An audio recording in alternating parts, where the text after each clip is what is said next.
Des liens invisibles, des silences, des loyautés inconscientes traversent des générations jusqu'à nous et influencent nos choix, nos relations, notre vie. À travers les constellations familiales, nous allons à la rencontre de ces héritages invisibles pour apaiser le passé, reprendre possession du présent et dessiner un futur qui nous convient mieux. Bienvenue dans les Virtuoses de l'hypnose consacrées aux constellations familiales.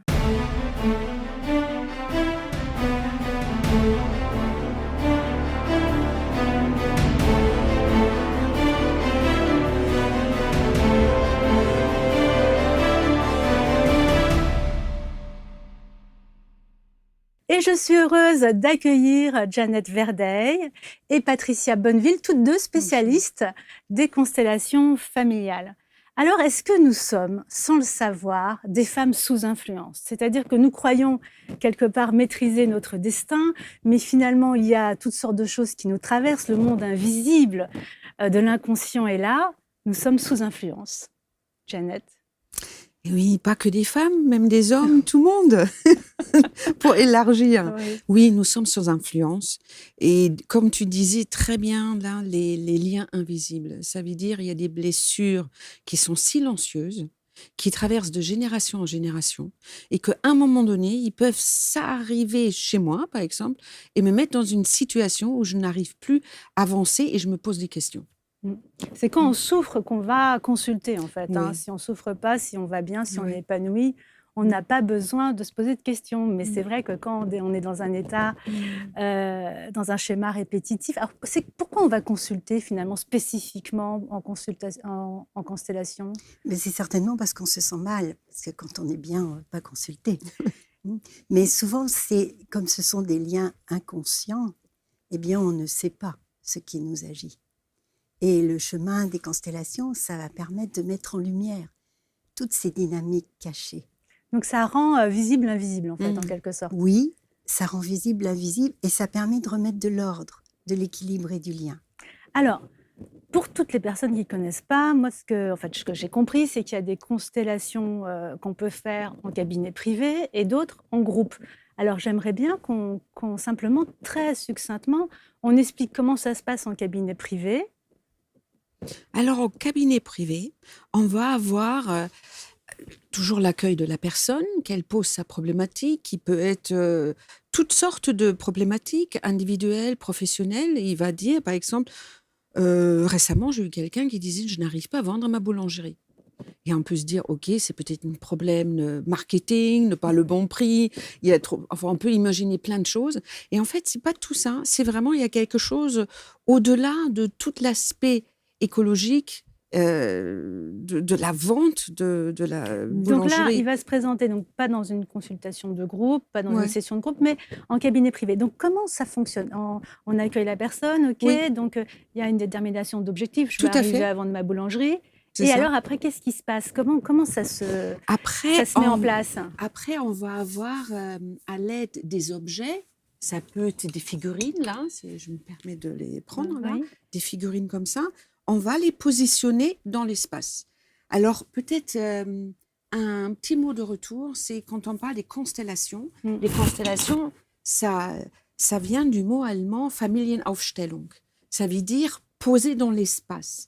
Poser dans l'espace, ce qu'on a à l'intérieur, poser à l'extérieur dans l'espace. Et ça, on va pouvoir faire à l'aide des objets. On va choisir, ça peut être n'importe quoi comme objet, et les positionner dans l'espace, et à partir de là, voir ce qui se manifeste. D'avoir une vision de l'extérieur, ce qui se passe à l'intérieur. C'est la personne qui place ces objets, et de la façon dont elle va le placer sur la table, c'est symbolique de quelque chose. Comment ça se passe? Oui, bien sûr, puisque le placement n'est pas anodin. Le placement initial va montrer ce que l'inconscient veut qu'on voit. Parce qu'en fait, ce qui n'est pas vu va être vu dans ce placement initial déjà. Je m'explique. Par exemple, si on place un enfant avant un parent, dans le continuum de la vie, c'est pas normal, puisque les parents arrivent avant les enfants. Donc, si on place un enfant avant le parent, ça veut dire qu'il y a un désordre. Ça veut dire que l'enfant est plus grand que le parent. Et déjà, ça nous informe sur le nœud du problème à restaurer. Donc, en fait, vous avez toutes les deux donc, des cartes que vous avez dû apprendre. du fondateur des constellations familiales qui, justement, a donné des codes en disant si c'est placé comme ça veut dire ça, si c'est placé comme ça veut dire ça. Vous avez des cartes de départ, en fait. Les cartes de départ, c'est la vie, en fait. Par exemple, la rivière, elle coule pas en remontant. Elle coule du haut vers le bas. C'est comme ça qu'elle va se jeter dans les fleuves et l'océan. Eh bien, la vie, c'est pareil. C'est un continuum. Ça peut pas aller à l'envers. Or, si quelqu'un est placé avant quelqu'un d'autre alors qu'il est plus jeune, il y a un problème. Il y a un problème de parentification, où il y a un problème de désordre quelque part. Il vient parler d'un ancêtre. Et tout ça est très clair et très enseignant rapidement. Donc, c'est la façon dont on va disposer les objets qui vont révéler des choses inconscientes, c'est ça? Exactement. Il y a, ce que tu parles, c'est l'hiérarchie, justement, une sorte de hiérarchie dans la famille, c'est exactement ça. Et à partir de là, ça nous donne déjà les indications. C'est ça. C'est ça. Mais on ne va pas mettre directement, dire « Ah, c'est là le problème ». On va regarder, c'est un ensemble. Comment ça s'articule? Est-ce que ça reste coincé? Est-ce qu'il y a un mouvement? Qui regarde qui ne regarde pas qui se exclut de la représentation, qui a envie de bouger? En fait, il y a plein d'informations de regarder. Il n'y a pas la clé, il y a juste ça. Ça veut dire exactement ça. C'est une combinaison des choses, en fait. Donc, en constellation privée, on va travailler sur des objets. Et en constellation de groupe, c'est très différent. Donc, qui veut expliquer, Patricia? En constellation de groupe, on va travailler sur des individus, avec des individus qui vont représenter, qui vont entrer dans le champ psychique de la famille, qui vont représenter des personnages de l'histoire de la personne qui vient consteller. Donc, en fait, moi, j'arrive comme ça en constellation du groupe. C'est aujourd'hui à moi d'être constellée. Et donc, par rapport à un objectif, je vais dire, toi, tu vas jouer le rôle de ma mère, toi, tu seras le rôle de ma sœur. C'est comment ça se passe? C'est ça, mais avant, c'est là où la chose qui est la plus importante. Avant, il faut poser le vif du sujet, c'est-à-dire le sujet à vif pour la personne. Et souvent, il n'est pas très, très bien clarifié par la personne. Donc, on doit poser des questions. D'accord, sur l'objectif, en fait. Sur l'objectif, qu'est-ce qu'elle vient? Parce que plus elle est claire dans son objectif, plus les résultats, le champ va montrer clairement les choses. D'accord. Et si ce n'est pas clair, il faut faire clarifier. Donc, une solution qui serait bonne pour la personne, par exemple. Alors, mon ressenti, ça a été très doux, très agréable, mais je sens vraiment un apaisement, une détente énorme. En tout cas, ça correspondait vraiment à ce que j'attendais. Bonne libération, voilà, très apaisée, tranquille.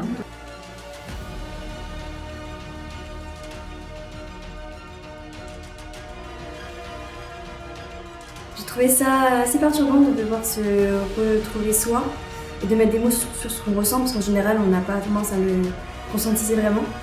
Mais c'était très agréable au final, parce qu'on finit par trouver un point de soulèvement et à mieux se comprendre.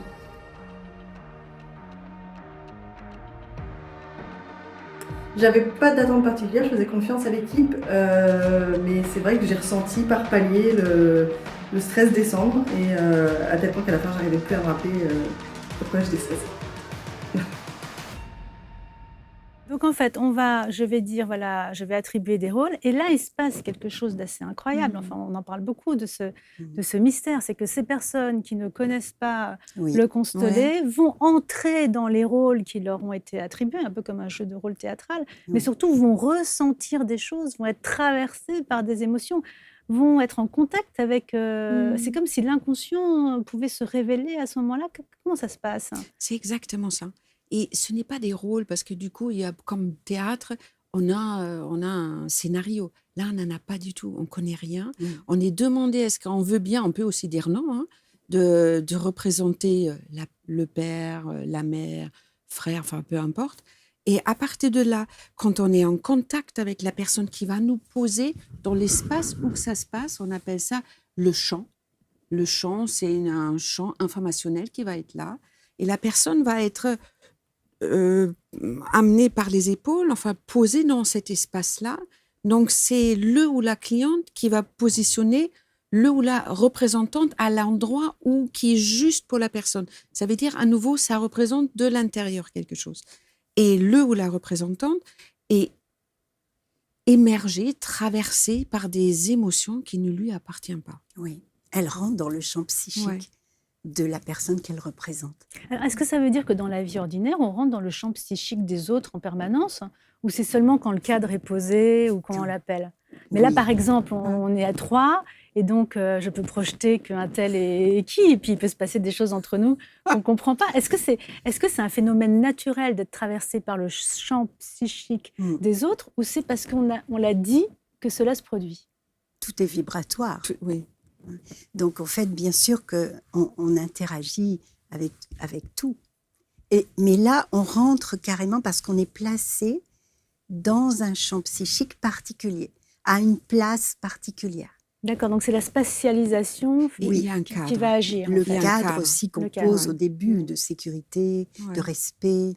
Mm. Oui, c'est quelque chose qui est cadré, c'est pas quelque chose qui est... Alors, qu'on soit spontané. en schéma privé ou en schéma où il y a plusieurs personnes, bon, alors évidemment, quand on est en cabinet privé, les objets ne vont pas être traversés par des émotions. Le petit bonhomme rouge, là, il ne va pas me dire « je ressens une grosse colère à l'intérieur de moi ». Enfin, ceci dit, il est rouge. Ceci dit, les Il est couleurs. rouge. Bon, ben, enfin, il ne va pas être traversé d'une émotion. Mais c'est vrai que symboliquement, il a effectivement déjà une couleur.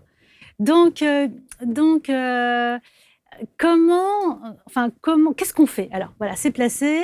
Vous, en tant que praticien animateur, vous avez des informations. Et alors, comment vous gérez? Parce que il y a un équilibre, un déséquilibre. Comment ça se passe? Moi, je pose des questions. Je Oui. demande à la personne ce qu'elle voit. Et je la fais peut-être changer de place pour voir si elle voit les choses différemment aussi. Et tout de suite, il peut venir des émotions, en fait. D'accord. Parce qu'elle elle va prendre conscience qu'il y a quelque chose qui est là, mais qui vient toucher quelque chose de son inconscient dont elle n'avait pas conscience. Et petit à petit, on va faire évoluer le champ. D'accord. Donc, en fait, évoluer, ça veut dire bouger les choses à l'intérieur. Oui. C'est-à-dire, Oui. en bougeant les objets, ça va transformer des émotions intérieures, c'est ça? Tout à fait. Tu parles des objets maintenant ou dans le groupe? D'une manière générale, Voilà. oui, Oui, en c'est bougeant. pareil Oui, aussi. oui, Oui. oui. Alors, imagine-toi, le groupe, c'est ta constellation Mhm. et tu vas l'observer. Donc, tu vas, de là où tu es, tu vas observer le représentant qui vont bouger parce que c'est plus fort d'eux. Oui. Ils ont besoin de bouger. On parle ça, le mouvement de l'âme. C'est joli. C'est vraiment un mouvement de l'âme qui fait qu'ils ont besoin de bouger. Et au moment qu'ils bougent, il y a d'autres interactions qui vont se passer. Et toi, tu vas être observateur de ce qui se passe. Il te va dire, ah, ça me parle. Ça aussi. Donc, en tant que constellateur, nous, on va te poser des questions. Qu'est-ce que tu vois, toi? En tant que constellateur, je suis à l'extérieur, c'est-à-dire c'est quelqu'un d'autre qui va jouer mon propre rôle. Oui, c'est ça. D'accord. Donc, on est vraiment en position méta, enfin, on dirait, Oui, tout à fait. d'observation. D'accord. Oui. ok. Et la personne qui va te représenter, peut-être comme ça on peut la nommer directement, c'est le focus. Donc la personne qui va te représenter, le focus. Donc tu vas te voir toi, ton focus, en interaction avec tout le monde et voir est-ce qu'il y a quelque chose qui attire, qui rejette, qui a un mouvement, il y a quelqu'un qui a envie de te parler, quelqu'un qui a envie de venir vers toi, quelqu'un qui ne veut pas venir. En fait, tu vas avoir tout ce mouvement d'âme devant toi et ça révèle justement, comme tu dis, vraiment cette histoire inconsciente qui va être là. Parce que tout ça, c'est par rapport à un objectif. Il ne faut pas oublier. Donc, en fait, ça permet à la fois de prendre du recul Ouais. vers des interactions, en fait, Oui, quelque oui, part. Et en même temps, il peut y avoir des choses qui émergent dont oui. on n'a pas conscience. Bien sûr, Alors, c'est déjà, l'objectif. la façon dont on a placé les choses, les praticiennes se disent « Bon, tiens, il y a quelque chose peut-être à creuser à cet endroit-là, je vais poser quelques questions pour savoir. » Ce qu'on regarde, c'est s'il y a du désordre aussi, beaucoup. Ouais. Parce que le désordre, c'est pas l'ordre. Donc, en fait, le chemin, c'est de ramener de l'ordre. Pourquoi? Parce qu'on porte inconsciemment ce que les ancêtres n'ont pas vraiment guéri. Parce qu'ils n'ont pas eu de thérapie, parce qu'ils étaient dans la survie, parce qu'ils ont eu beaucoup de traumas qu'ils n'ont pas pu guérir. Et donc, on les a comme des traces amnésiques dans nos cellules. Et donc, le désordre va juste montrer qu'il y a de l'ordre à remettre. Et nous, on le voit qu'il y a de l'ordre à remettre. Et petit à petit, on va aller vers l'ordre. Et parfois, la personne ne comprend pas ce qu'on fait. Donc alors, vu qu'il y a individuel, des par choses qui vont être placées, Oui, et la personne va être bouleversée, oui. et après c'est bon, c'est ça?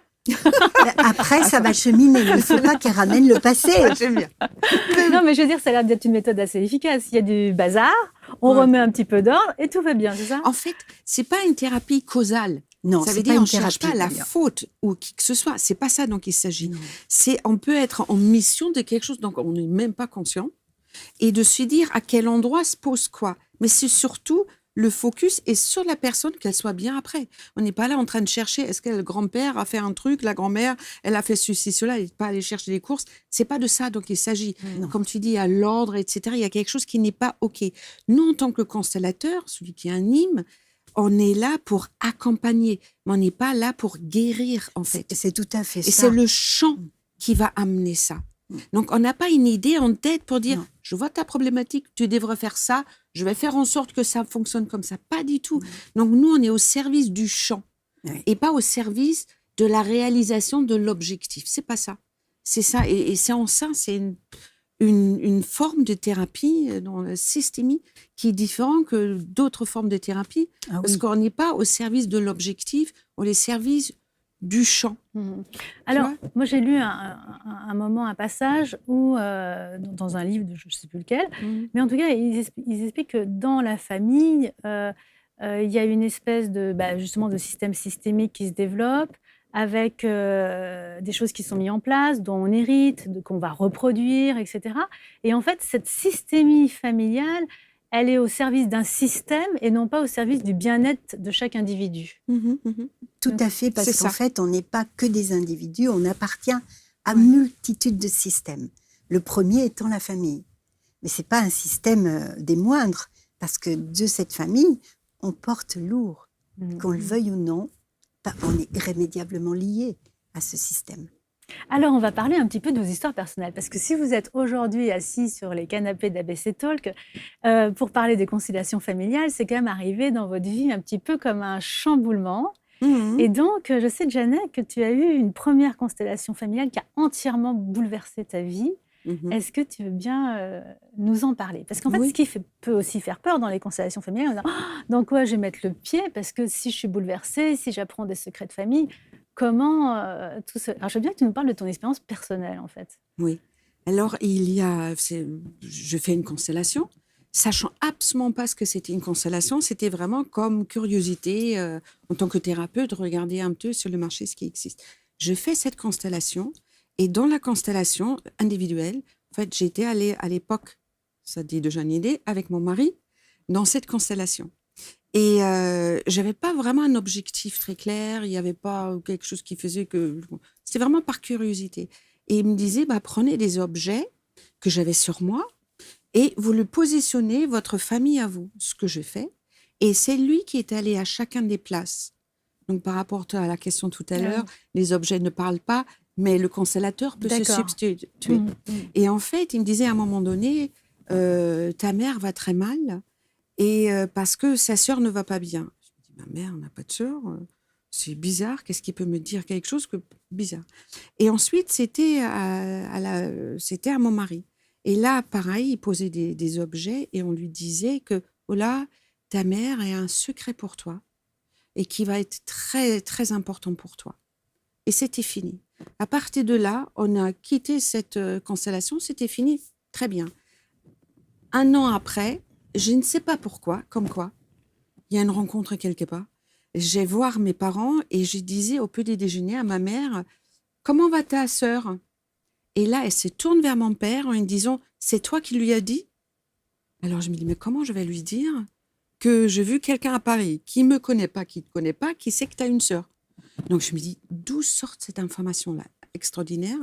Et j'appelle mon mari à l'époque en disant, écoute, s'il y a quelque chose de vrai pour moi, j'imagine ça doit être quelque chose de vrai pour toi aussi, le fait que ta mère a un secret pour toi. Donc, Et en fait, ta mère avait une sœur et tu ne oui, le savais pas, en fait. pas du tout. Ouais. En fait, elle était née, mais elle avait eu un handicap. Donc, du coup, on l'a exclue de la famille, on l'a mis directement dans un centre et personne n'en parlait. Donc, tu ignorais toi-même que tu avais une tante. Oui. D'accord. Et ce secret, en fait, 50 ans après, quand même. oui. Et ce secret, est-ce qu'il avait un impact direct sur toi? En fait, quand je le sus, ça m'a impacté, mais j'ai pensé directement à mon mari avec sa mère. Je n'ai pas pensé direct à moi, qu'est-ce que ça veut dire. Mais en revanche, plus tard, ça a un impact sur moi parce que j'ai réalisé des exclusions c'est quelque chose où je suis extrêmement sensible. Mhm. De parler mal des gens, qu'on l'exclut quelque part, qu'on n'a pas la place à chacun, c'est quelque chose qui était très fort pour moi, c'était très sensible pour moi. Et je puis faire le lien, en fait, en disant, tiens, il y a eu une exclusion. Moi, l'inverse, c'était se dire, surtout pas exclure, il faut inclure tout le monde. Donc, c'était quelque chose qui est vraiment une expérience pour moi. Et en ce qui concerne mon mari, il a appris que... Faut peut-être pas le dire, du coup, si c'est un secret. Non, bah, c'est plus un secret, du coup. Ouais. Et que bah, son père n'est pas son père. Mm. Et ça chamboulait complètement sa vie. Dans ce sens, il était en train de chercher son père. Mm. Et il se sentait plus du tout aligné avec la famille, en fait. Il a quitté la famille pour retrouver ses origines d'une manière différente et après faire ce qu'il a besoin de faire, etc. Donc, très, très bien. Mais à l'époque, si j'avais su que je divorce en allant faire une C'était une constellation, conséquence, tu veux dire? c'était une conséquence. Et finalement, avec du recul, parfois, quand on est dedans, on ne se rend pas compte. Mais après, avec du recul, on dit, ouais, finalement, c'est une bonne chose. Dans le sens, il est bien dans sa vie aujourd'hui. Je suis bien dans la mienne. Et donc, même si ce n'était pas évident sur le moment, parce que ça nous amène, ça chamboule. Mais après, on comprend, quand on digère quelque chose, que c'était juste. Voilà. Donc, il y a quand même effectivement quelque chose de fascinant que tu mets en exergue en disant, voilà, comment je vais expliquer à ma mère en Allemagne que j'ai vu quelqu'un à Paris qui sait qu'elle a une sœur qui est cachée, mais donc c'est passé par moi puisque tu le portais à l'intérieur de toi sans le savoir. Donc, ça veut dire qu'on se promène avec des choses inconscientes avec nous, puisqu'on arrive à les externaliser, à les mettre comme ça par des objets sur une table. Donc, c'est quand même assez fascinant. Ça pose la question de l'émergence des choses inconscientes, ça pose la question du champ informatif dans lequel on est. Parce que là, encore, c'est dans la famille proche, mais quand on va remonter sur plusieurs générations, voilà, comment ça se... Comment on sait, comment ça émerge, comment on sait que c'est vrai, que c'est pas vrai. Enfin là, du coup, c'est un précieux cadeau parce que vous pouvez le vérifier en disant maman, comment va ta sœur. Là, du coup, il y a une vérification directe. Ah oui. C'était étonnant. Moi, alors, je pourrais dire ça que sort, tout ça 95% de ce qui nous agit est inconscient. La conscience, c'est un petit poids. Donc, par définition, si c'est pas conscient, ben, on le voit pas. Et donc, tant qu'on le voit pas, on peut pas le transformer. Et pour moi, la puissance de ce champ systémique, c'est de voir ce qui n'est pas vu. Parce que c'est très complémentaire à la thérapie. Ça permet d'avancer énormément, beaucoup plus vite une thérapie. Ça va mettre en lumière plein de choses qui n'ont jamais été vues. Et là, il y a quand même tout le problème du cadre qui se pose parce que la personne est bouleversée, elle peut être traversée par des émotions extrêmement fortes. Est-ce que vous avez dit cette histoire là-dessus de personnes qui tout d'un coup sont traversées par des émotions qui ne leur appartiennent pas, d'ailleurs, ou qui leur appartiennent? Est-ce que vous pouvez donner des exemples de catharsis Moi, il n'y a pas de catharsis, parce que nous, en tant que facilitateurs, on contient. Et d'ailleurs, dans le cadre, moi, enfin, je ne sais pas toi, Jeannette, mais moi, je pose la responsabilité. C'est-à-dire que dès qu'on a une émotion, c'est un cadeau que la vie nous fait de mettre en lumière quelque chose, c'est-à-dire de prendre conscience de quelque chose. Si on est touché, c'est qu'on prend conscience de quelque chose. Et pour moi, ça, c'est vraiment important de prendre responsabilité de ça. Donc, je cadre ça au début du travail, que ce soit en individuel ou en groupe. Et je dis que c'est important, s'il y a des émotions, de les accueillir. Parce que le chemin, c'est que ces émotions, elles viennent comme des messagères pour montrer peut-être quelque chose que depuis très longtemps, on ne veut pas voir en nous, qui n'est pas nourri en nous. Et ça va permettre de le nourrir, parce qu'on le voit aujourd'hui. Donc c'est un cadeau, toutes les émotions sont des cadeaux. Quand on pose ça, c'est plus facile après de réguler la personne qui vit une émotion très forte. Et puis après, on peut accompagner aussi. Après, les émotions peuvent être pendant la constellation que la cliente voit et traverse. C'est des informations précieuses qu'elle va faire déjà le lien, c'est déjà le travail en fait qui se fait. Et il faut peut-être dire aussi, pour ceux qui n'ont jamais fait la constellation, la fin est toujours bien dans ce sens où, à la fin de la constellation, il y a quelque chose d'aligné. Donc, même si au moment où on traverse une émotion qui peut être très forte, et à la fin, la constellation qui dure 1h15, 1h20, quelque chose comme ça, on est bien, on est aligné. Donc, ça, c'est quelque chose de sympa aussi. Donc, ça se termine quand il y a un nouvel équilibre qui est retrouvé, en fait. Parfois, le système bloque. Et on ne peut pas aller plus loin parce qu'on ne peut pas forcer un système. Mais l'idée, c'est que l'image finale est montrer quelque chose d'une avancée. Oui. Parce que la personne n'est pas prête. Oui, mais c'est ça, en fait. L'inconscient ne révèle que ce que la personne est prête à voir. Hein, mais ce que je voulais... voilà. Découvrez le pouvoir extraordinaire des vibrations sonores avec Alex Michel, pionnier des fréquences thérapeutiques depuis plus de 20 ans. Imaginez pouvoir transformer votre état de conscience, améliorer votre concentration et votre sommeil grâce à des compositions uniques créées avec une technologie de pointe. Dans cette masterclass « Le pouvoir des sons et des vibrations », Alex Michel dévoile les secrets des fréquences sacrées et leur impact profond sur votre bien-être physique et émotionnel. Pour assister à la masterclass, cliquez sur le lien en haut à droite de l'écran ou en description de cette vidéo. Il y a aussi quand même une question d'éthique qui se pose, enfin d'éthique même de... Parce qu'en fait, l'animateur de constellation peut influencer quand même le système. Enfin, moi, j'ai écouté une émission sur un autre média et la spécialiste, en fait, disait, chez moi, 34% des personnes qui viennent ont un jumeau perdu.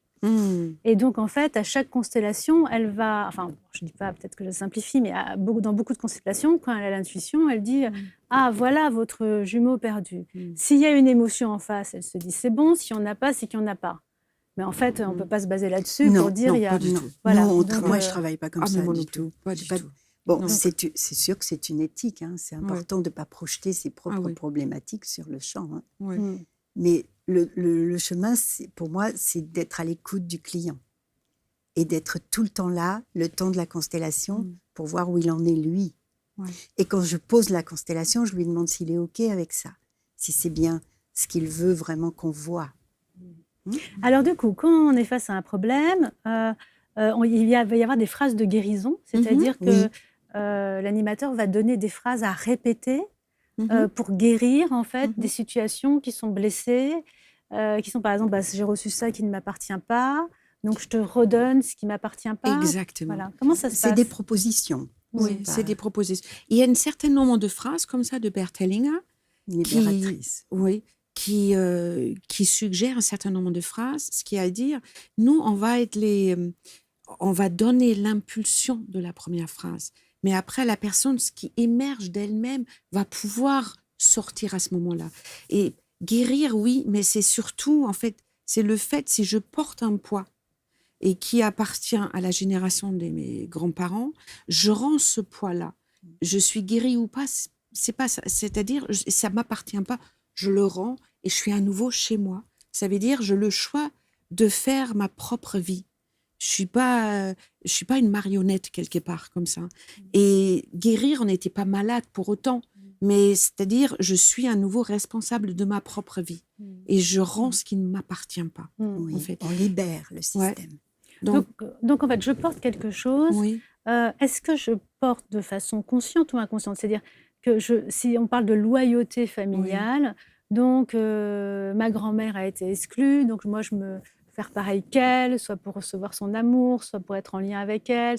Ne regarde pas d'un air malheureux, je raconte n'importe quoi. Ah mais non, pas du tout. Pas du tout. Oui, non, oui. J'étais là, oui. Non, je sais que c'est un exemple, c'est pas toi. Enfin, je ne sais pas, après, bon. Mais t'en sais rien.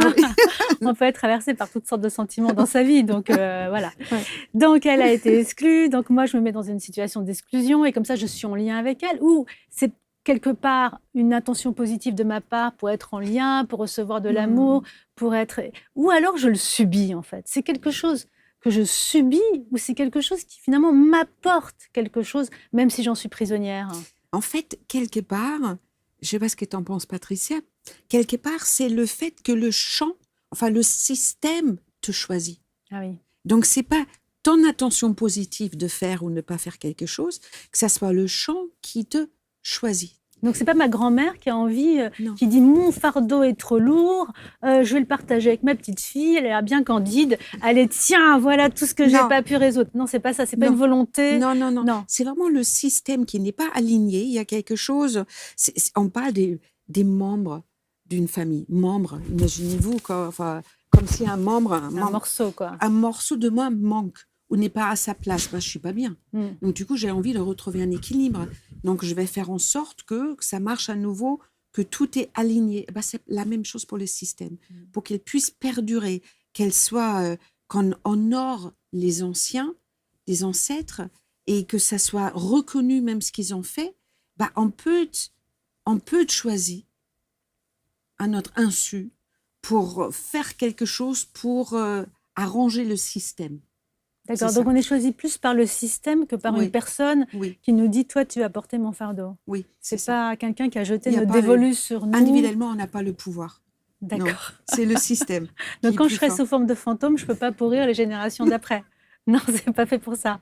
Non. Mais le système peut les pourrir quand même, quoi. Le système, oui. Ok. On travaille au niveau de l'âme, on ne travaille pas Ouais. au niveau de la personnalité. Ouais. Donc Ça. le chant, c'est un chant qui est beaucoup plus vaste que nous. Mm. Et donc quand nous, on est appelés, parce que les gens qui viennent, on ne va pas les prendre par la main pour les amener. Ils font le choix de venir. Les gens qui viennent, ils ont un appel de leur âme à aller mieux. Parce qu'ils sentent que tant qu'ils n'auront pas fait la paix avec cette histoire, ils n'avanceront pas dans leur propre vie. Ils le sentent. Quelque part, il y a quelque chose qui bloque. Et donc, ils viennent voir, parce que ça, ils n'ont jamais essayé. C'est un monde, c'est pas très connu. Ça commence à être connu, mais c'est pas rationnel. C'est vibratoire, c'est énergétique.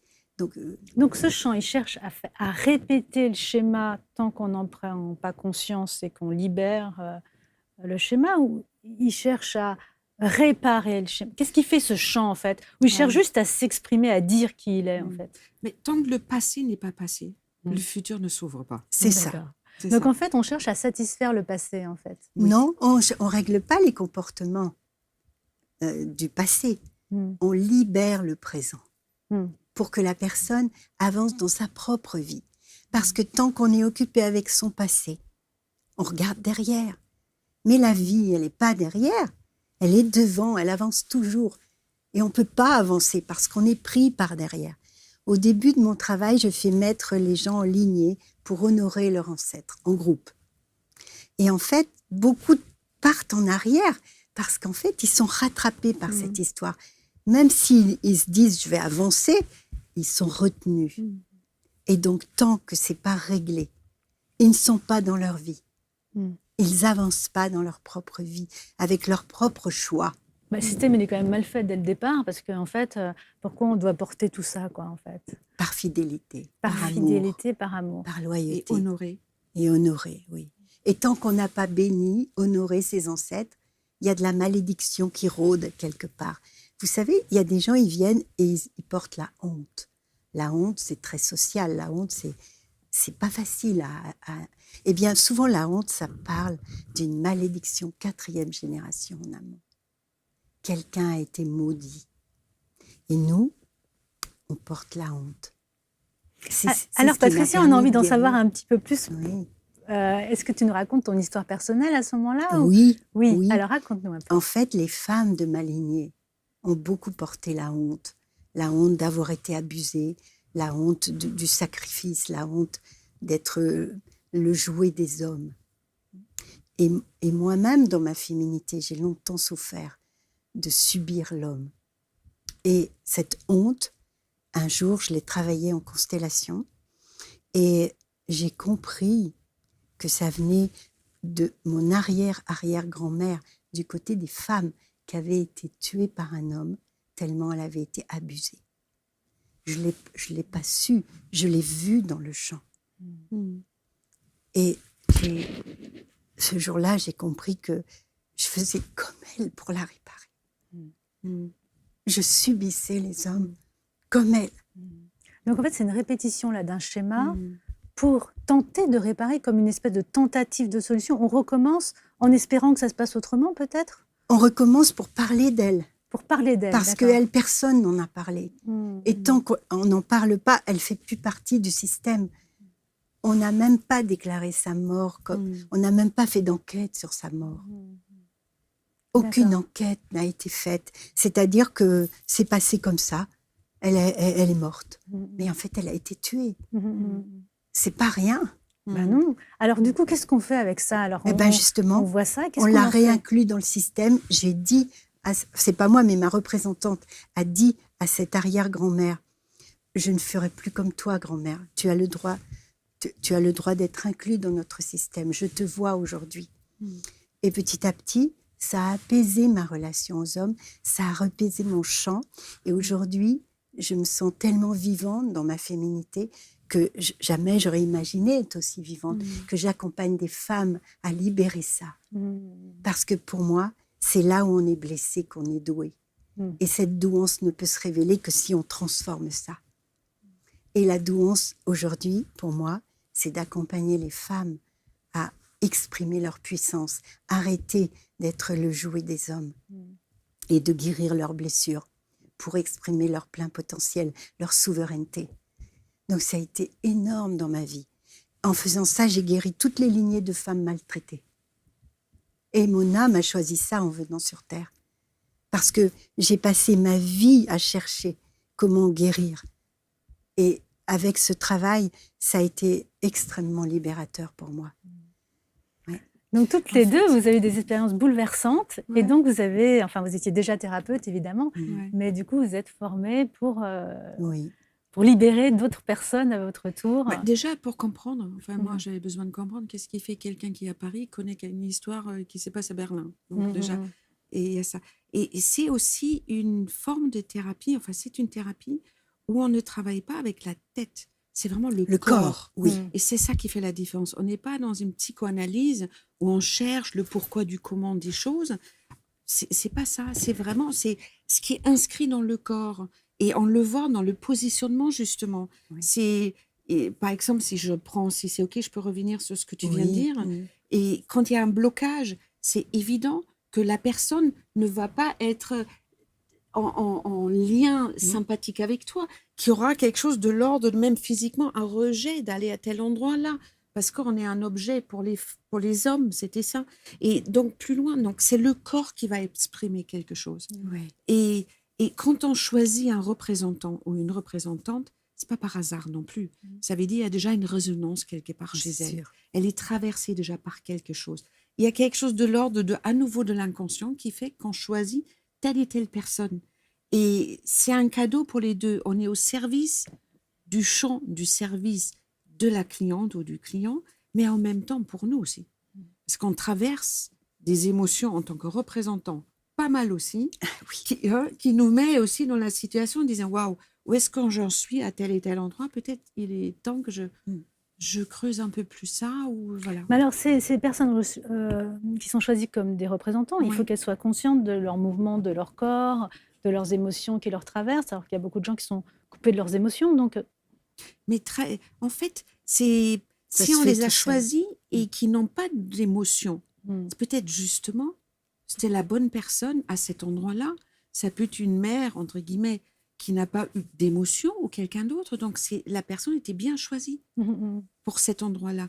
Donc, il n'y a pas une compétence à avoir d'être prêt ou exprimer quelque chose. C'est des mouvements de l'âme qu'ils font. Ce n'est pas la tête. Il n'y a pas d'attente. C'est pour ça, quand on parle avec la cliente au début de la problématique, il n'y a aucun représentant qui connaît le sujet. Ça veut dire, si quelqu'un vient et dit « je viens parce que je n'ai pas de bonne relation avec ma mère », c'était quelqu'un qui était très difficile, qui n'était vraiment pas gentil, etc. Et après, on dit à quelqu'un « tu veux bien représenter ma mère ?» Ça fait, ça passe pas. Donc justement, on ne sait pas. C'est là la puissance du système. On ne peut pas jouer. Et comme on ne sait pas, le seul outil qu'on a, c'est notre corps. Qu'est-ce que je ressens quand quelqu'un est très près de moi? Comment c'est pour moi quand on me regarde ou quand on ne me regarde pas? C'est ça, en fait. J'aimerais bien revenir sur ce que tu disais sur ta première expérience de constellation, où donc, tu as posé des objets et en fait, le praticien a pris la place des objets et c'est exprimé en fonction de son intuition ou alors de la spatialisation. De sa spatialisation. D'accord. Parce que Donc, c'est pas un travail de médiumnité. Non, pas du tout. Parce qu'on peut se poser la question. Moi, j'ai Non. vu ce film, là, Le chemin des oliviers. Oui. Et du coup, il se passe des choses tellement étranges. Le fait d'être traversé par des champs inconscients. Oui. Enfin, ça rejoint ce que dit Carl Gustav Jung. Mais en fait, Oui, d'un autre bien côté, quand on le voit, on se dit, mais attends, comment il sait? Il y a une médiumnité quelque part. Non, c'est vraiment... déjà, je pense aussi, dans un premier temps, on fait confiance à l'inconscient collectif. Déjà... Oui, le cadre posé permet ça Ouais. aussi. Hein. Puis on se rend compte finalement qu'on est tous reliés. Oui, et je n'ai Les pas uns besoin avec de les savoir, connaître des J'ai informations pas besoin. pour que ça se représente. Lui, notamment, j'avais un portable, je sais pas, des objets, un porte-monnaie, des clés au sol. Voilà, on peut dire, waouh, comment il a fait. Et après, je pense qu'il y a une question d'expérience aussi. Quand on démarre dans la constellation, on n'est peut-être pas encore si connecté au champ. Et d'ailleurs aussi des représentants. Quand on fait plusieurs dans la journée, ça part plus rapidement. Le champ est chaud, quelque part. Et voilà, cette personne qui me l'a fait, ma propre constellation, il était là, il regardait, il me disait, et là, je suis dans la bonne posture. Non, ma mère sera plutôt comme ça. Elle était face de mon père, etc. Donc, il y avait vraiment la spatialisation, oui, la posture, l'emplacement, en fait. Et d'ailleurs, nous, en tant que facilitateurs, quand on voit quand ça bouge, quand la personne a un mouvement du corps. Hein, et parfois, quand ça se dénoue, ça respire. Et là, on voit qu'il y a quelque chose qui se place. Et c'est beau. Ouais. Alors, C'est subtil. on s'est parlé au téléphone, Janet, hier ou avant-hier, je ne sais plus. Et donc, du coup, on a commencé à faire une espèce de constellation comme ça, en direct avec des objets. Et j'aimerais bien qu'on en fasse bénéficier. En en direct fait, par téléphone. Hein. Oui, c'était c'est en ça. direct par téléphone. Distancé, Mais ouais. là, j'aimerais bien qu'on en fasse bénéficier les téléspectateurs, en fait. Est-ce qu'ils peuvent penser à un objectif? Est-ce que je te laisse guider, en fait, pour... on pense à un objectif, tout le monde, moi je vais le faire, mais du coup, est-ce que tout le monde peut le faire en même temps? Tout le monde peut le faire en même temps avec des objets. Avec des objets. Alors, tout le monde se pense à un objectif et je pense que je vais le faire aussi en même temps. Alors, regarde, moi, je vais symboliser mon objectif comme ça. Voilà. Ça, c'est mon objectif. Ça, c'est qui est ton là. objectif. Voilà. Regarde, tu vois comme il est beau. Ouais. Ah oui, super. Ça, c'est un objectif. Voilà. Ça, c'est ton objectif. Voilà. Et alors, tout le monde qui écoute, on vous invite de faire la même chose, de prendre un objet qui correspond à l'objectif. Et aussi de prendre un objet qui te représente. Donc, alors, moi, je suis une petite lumière, donc voilà, donc je suis une petite flamme, mais là, bon, je ne peux pas allumer parce qu'on est dans le studio. Ouais. Mais je suis cette petite flamme, voilà. Et tu es là. Ok. Donc, c'est la même chose. Donc, vous prenez un objet qui représente l'objectif et un objet qui vous représente. Et cette flamme-là, si elle avait les yeux, elle regarde dans quelle direction? Du coup, je regarde effectivement mon objectif, comme ça. Là. Et l'objectif te regarde aussi? Oui, alors l'objectif, comme ça, je le mets comme ça, là, et hop, voilà. Il me regarde aussi, mais il ne regarde pas que moi, c'est un objectif. C'est un objectif. C'est bien le tien. Ah oui, c'est tout à fait le mien. Et qu'est-ce que ça te fait de le voir? Je sais qu'il est là, parce que c'est un désir que j'ai depuis déjà un certain temps. Donc, je vais le mettre un peu plus loin. Parce qu'il est grand. Il est un peu plus loin, voilà. Ouais. Donc, je sais qu'il est là et que ça me parle beaucoup et que j'aimerais bien l'atteindre. Mais je me suis mis un tout petit peu en route vers mon objectif. J'ai placé 2-3 trucs. C'est des petits trucs en chemin. Mais du coup, j'ai pas été enfin, voilà, j'en suis encore loin, quoi. Cette distance, cette distance entre toi et l'objectif, est-ce que c'est la juste distance? Oui, là, je suis bien là. Ouais. Et pour toi, c'est la juste distance. Pour l'objectif, c'est la juste distance entre lui être réussi par toi et toi. Est-ce que là, si je me rapproche pas plus, c'est clair que je vais jamais l'atteindre. Mais est-ce que pour l'objectif, c'est OK, cette distance? L'objectif, en fait, c'est quelque chose que je veux réaliser. Donc, c'est toi et en même temps une partie de toi. Alors, est-ce que c'est une partie de moi C'est une partie de moi qui voudrait atteindre cet objectif. Qui voudrait atteindre cet D'accord, objectif-là. ok. Donc, cette partie de toi qui est cet objectif-là est OK de cette distance-là. Oui, oui. Est-ce oui. que cette partie de toi aimerait que ça s'approche? Oui, bah oui. Ouais. Oui. Donc, cette partie de toi attend quelque chose de toi, comme toi, tu attends quelque chose de l'objectif. Oui, c'est vrai. Mhm. Ouais. Mhm. Donc, vous avez une attente mutuelle. Mhm. Mhm. Mhm. Qu'est-ce qui doit se passer ici pour que ça se passe comme tu le Moi, souhaites? je me rends compte que ça peut pas se passer là comme je pourrais l'imaginer, en fait. Mhm. Mais ça devrait se passer en l'air. Mhm. Je sais pas ce que ça veut dire au niveau spatial. Mais ça peut pas se passer comme ça. Ça doit se passer de Alors, façon qu'est-ce qu'il plus élevée. faudrait comme ressource pour que ça se Bah, passe? il faudrait un élan spirituel. Ah, D'où va venir cet élan spirituel? Bah, forcément de moi. De toi. Ouais. Ok. Et quand il est là, cet élan spirituel, Ouais. voilà, c'est comment après? Et bah, du coup, je peux faire. Voilà. Ok. Donc, tu parles de l'élan spirituel. Ouais. Qu'est-ce qui doit se passer? Ça doit venir de toi. Qu'est-ce qui doit se passer pour que ça vienne de toi? Eh ben, il faudrait que je surmonte quand même des obstacles qui sont pas du tout spirituels. Plutôt terre à terre, évidemment. Faut surmonter des obstacles. quels Et- sont on peut les mettre, les obstacles, peut-être. Oui, on peut mettre les obstacles. Qu'est-ce que c'est ces deux couleurs-là, deux personnages? Ce sont des Ça, c'est des ressources. choses que j'ai déjà qu'elle a faites. déjà J'ai réalisées. Des déjà, ressources. j'ai déjà commencé. C'est Ouais. des ressources sur J'ai lesquelles déjà tu peux commencé, mais je t'appuyer. me suis arrêtée après, en fait. tu vois. Ah, oui. Donc, c'est un peu... voilà. Pour l'instant, l'objectif n'est pas abouti. Tu peux t'enlever Ouais. d'ici. Donc, Bah ouais. tu parles de Mince, l'élan alors. spirituel d'un côté et des actions que tu dois faire. Ce Voilà, sont je dois deux faire choses des différentes. actions. Qu'est-ce qui doit venir en premier? Bah, si j'ai l'élan, ça sera plus facile de passer par-dessus. Et l'élan doit venir de toi. Je vois pas comment ça pourrait venir de mon objectif, l'élan. C'est-à-dire que là, je peux me visualiser ayant atteint cet objectif. Oui. Mais les obstacles t'en empêchent. Il faut Bah, contourner en fait, les il faut obstacles. que, oui, il À faut moins que je- ce soit l'élan avant. C'est-à-dire qu'il faudrait que mon élan soit suffisamment fort pour que que tu les puisses obstacles me paraissent pas des dépasser grands les obstacles. Ouais, c'est Ouais. ça. Donc, il doit se passer quelque chose de là pour que de là, ça fasse ça, Hmm. que ça s'appelle ton élan et que ça arrive là. Ouais, c'est ça. Et ça doit venir de toi. Hmm. Donc, si ça vient de toi à l'intérieur, de toi à l'extérieur? De moi, clairement, à l'intérieur. À l'intérieur de Ouais. toi. Donc, il y a quelque chose à l'intérieur de toi qui est là, qui doit se mettre en mouvement pour que toi... En Tu fait, peux- c'est comme si j'avais un espèce de désir, mais de temps en temps, il est là, de temps en temps, il n'est pas là. Et comme il y a des obstacles techniques, etc., du coup, je fais bon, bah, plus tard, quoi. Je procrastine, en fait. Il n'y a pas d'urgence. De toute façon, bon, j'ai d'autres choses à faire. Je remets à plus tard, en fait. Je procrastine un peu. Donc, ce truc-là ne permet pas de monter comme ça. Oui, de ce que tu voilà, veux dire. c'est ça.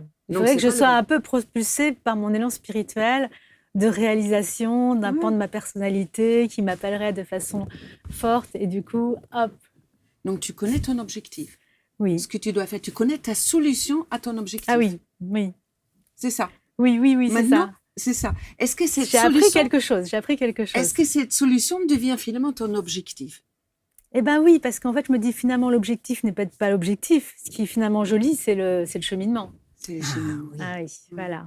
Hmm. C'est comment pour toi, ça? Donc du coup, je vais découper mon objectif et je vais mettre ça là. Ouais. Ah, Mais- Comme ça, je peux peut-être faire comme ça. Stock, stock. Et que ça fait un élan. Ah bah là, oui, du coup, je n'ai pas besoin de sauter jusque-là, ça paraît trop loin. Mais là, Ouais. si je fais comme ça, là, stock, stock, c'est pas mal. Ah ouais. Bon, en tout cas, voilà, je voulais Ouais. qu'on pose ça comme ça. C'est pas le but d'aller au bout, puisque de toute façon, d'ailleurs, c'est le chemin qui compte, comme me le dit C'est Sylvia. ce que tu Mais en veux fait, dire. c'est pour montrer, Ouais. si vous l'avez fait en même temps que nous, évidemment, c'est unique et personnel, Mm. puisque la façon. Mais on peut, comme ça, sur une table toute simple, Mhm. prendre n'importe quoi et dire ça, c'est mon objectif. Où c'est que je me mets par rapport à cet objectif? Est-ce qu'il y a des envies, des obstacles, des choses sur mon chemin, etc. Et là, ça me clarifie, en fait. Mhm. Ça clarifie déjà. J'ai avancé par rapport à la vision que j'en avais. Mhm. Dans la vision d'avant, je me dis, bah, je suis juste paresseux, je n'ai pas envie de me lancer, Mhm. ça serait bien si jamais je le fais, etc. Tandis que là, voilà, ça me permet de... Super. ce soit déjà un peu différent. Et Et surtout que de voir qu'il y a des étapes aussi. Oui. Et qu'il va falloir peut-être pas forcément passer par-dessus les obstacles, mais on peut faire autrement, les contourner. Oui, en fait, ça pourrait s'ouvrir. C'est comme ça. pourrait s'ouvrir. Je fais comme ça pour qu'on voit. Ça pourrait s'ouvrir comme ça, comme un espèce de Mhm. passage à niveau qui s'ouvre. Et du coup, Et ça on peut permet voir que d'avancer. dans les ressources, il y a une confrontation aussi.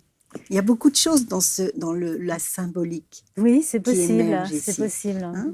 Dans ce que j'ai déjà Comme des avancé, jugements, oui, enfin, c'est il y a- possible. il y Oui, a oui, beaucoup tout de à fait. C'est bien choses.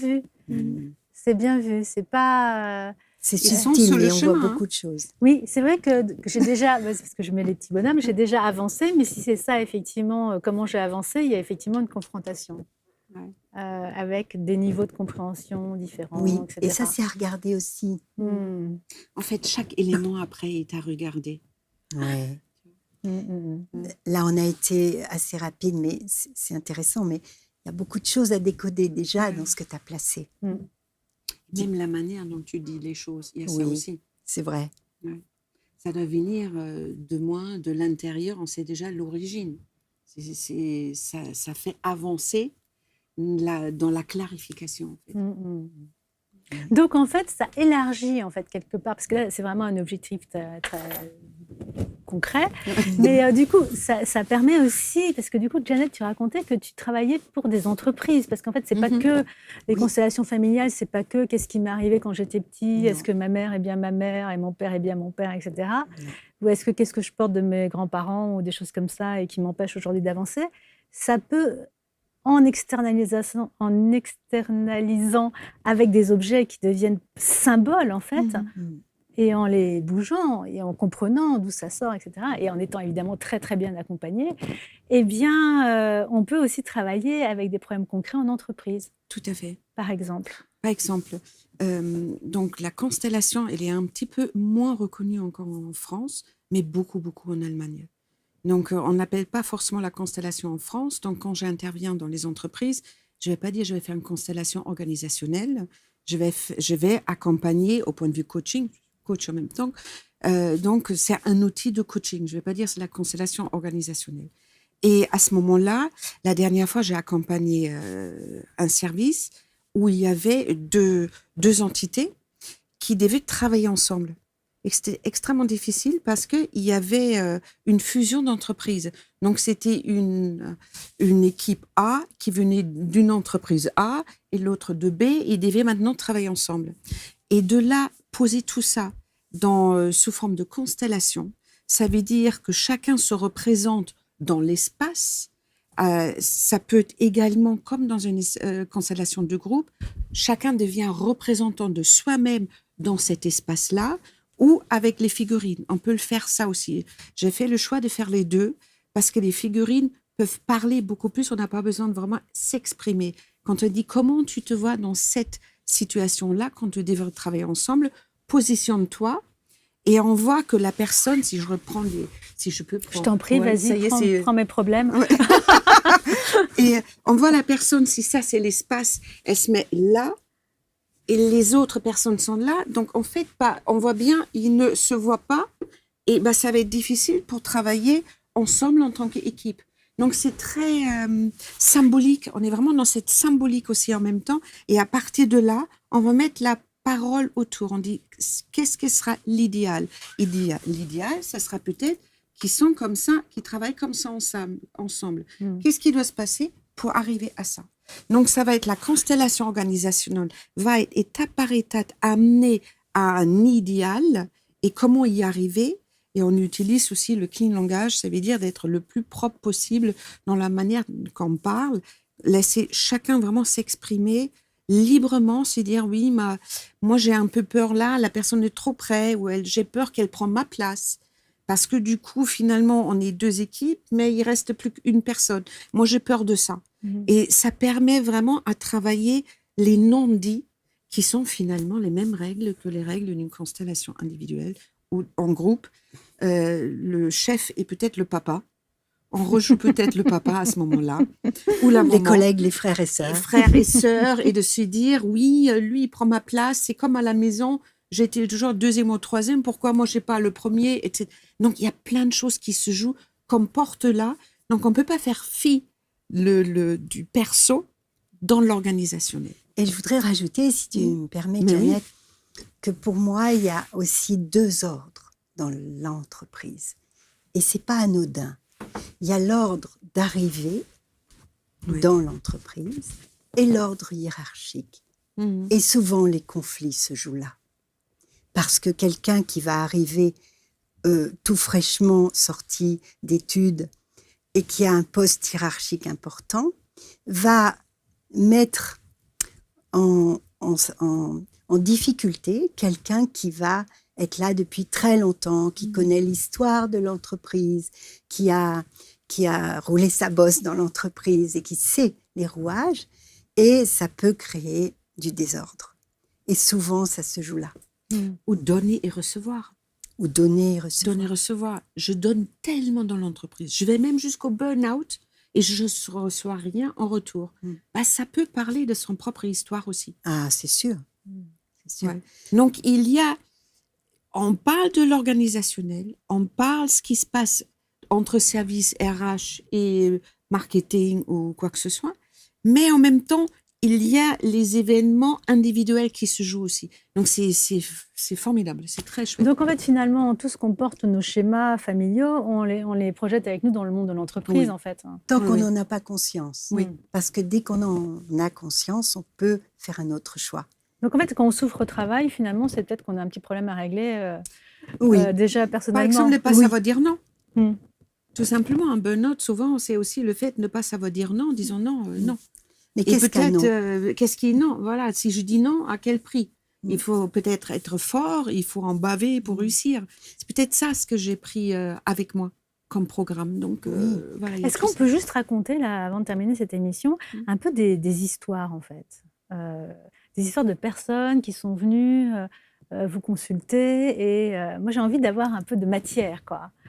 Qu'on me raconte un peu le avant-après. Oui. Alors, une histoire chacune. Oui, il y a beaucoup d'histoires en fait. Parce que moi, ça fait 25 ans que je constelle. Il y a eu beaucoup, beaucoup d'histoires, mais il y a des thèmes qui sont très récurrents. Par exemple, la parentification. C'est un thème qui revient souvent parce que beaucoup de parents sont défaillants et parce que les enfants le sentent, ils veulent réparer. Parce que les enfants ont un amour aveugle pour leurs parents et ils croient devoir réparer les parents.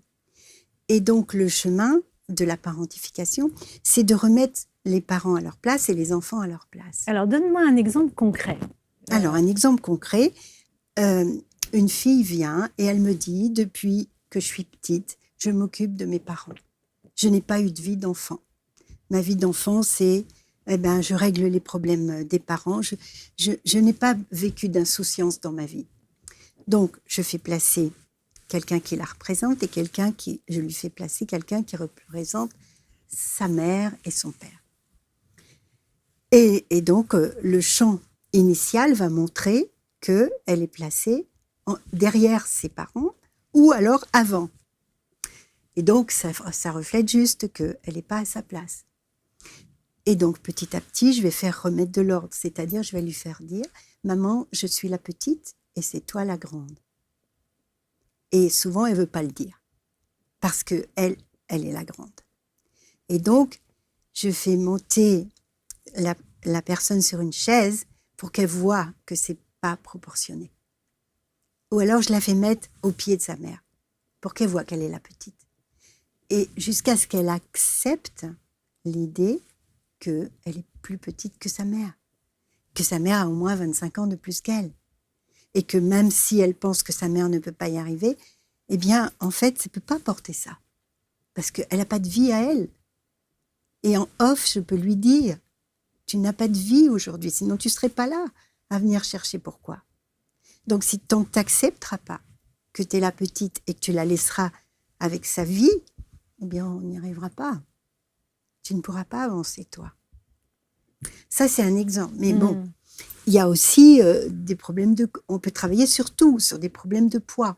Est venue travailler le week-end dernier une personne qui avait un problème de poids. C'est multifactoriel, un problème de poids. Mais ça peut aussi être transgénérationnel.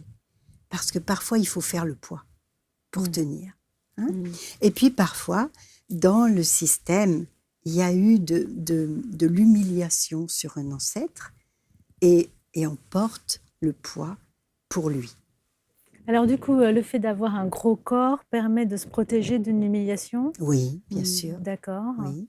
En quoi ça permet de... Parce qu'en fait, on met une distance entre soi et l'autre. Et puis surtout, C'est une protection en fait. Une protection qui rend insensible. Donc on a par exemple un ancêtre qui a été humilié et du coup, nous, on se retrouve gros. Oui. Et alors, mais on se retrouve pas gros. On mange du chocolat quand même. Mais on se retrouve gros.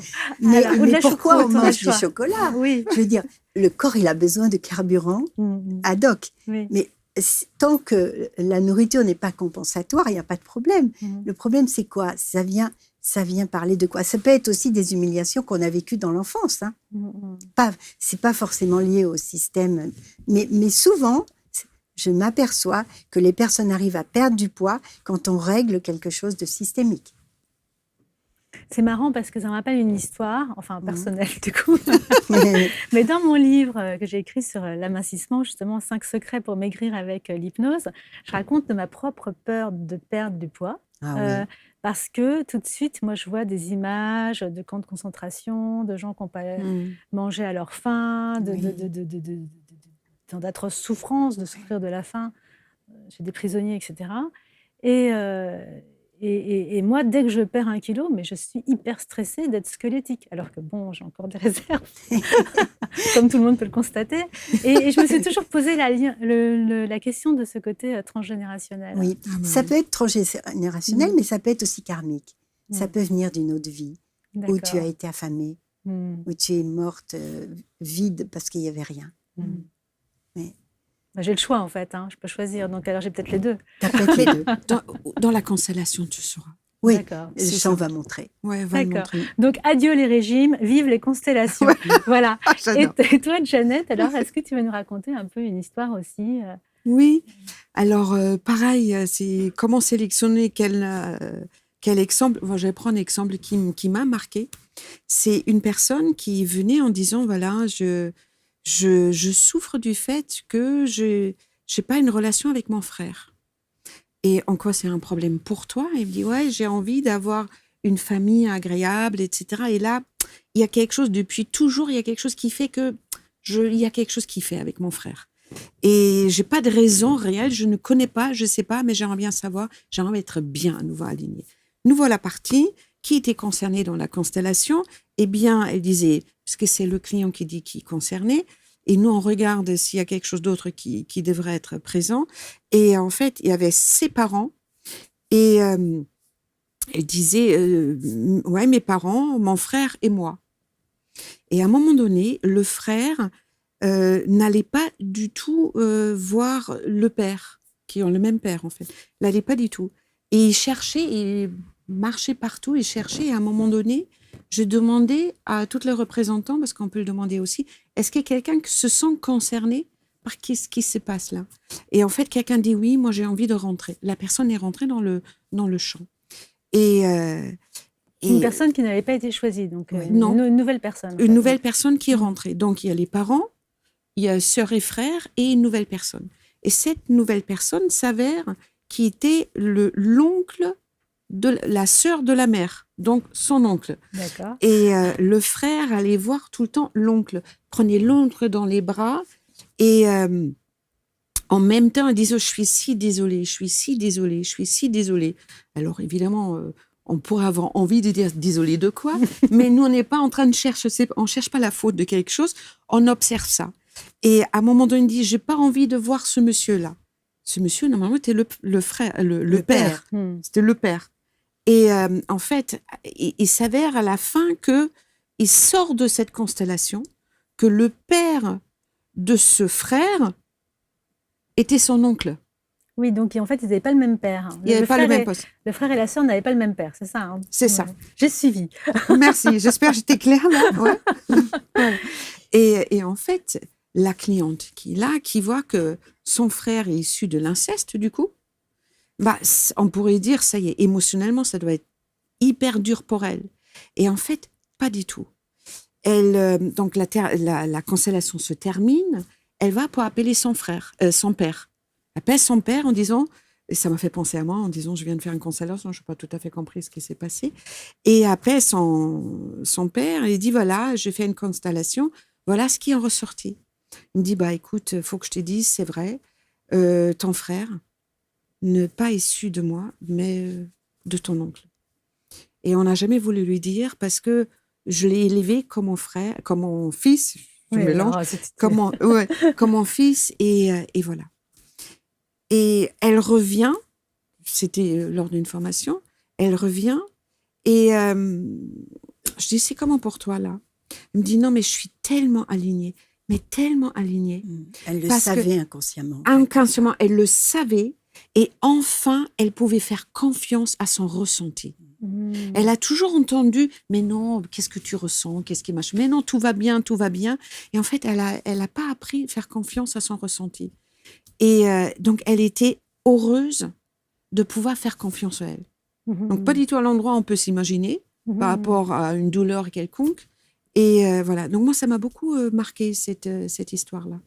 Eh bien, ce sera le mot de la fin. Que d'histoires marquantes, que de choses rocambolesques, que de destins, que de secrets et que de recherche de chaque être humain vers l'épanouissement, en fait. Voilà. Donc, c'est pour ça que dans Les Virtuoses de l'hypnose, j'ai voulu faire une émission sur les constellations familiales. Le lien, c'est évidemment l'inconscient, ce qui émerge de l'inconscient. J'espère que vous aurez apprécié et à bientôt sur ABC Talk TV.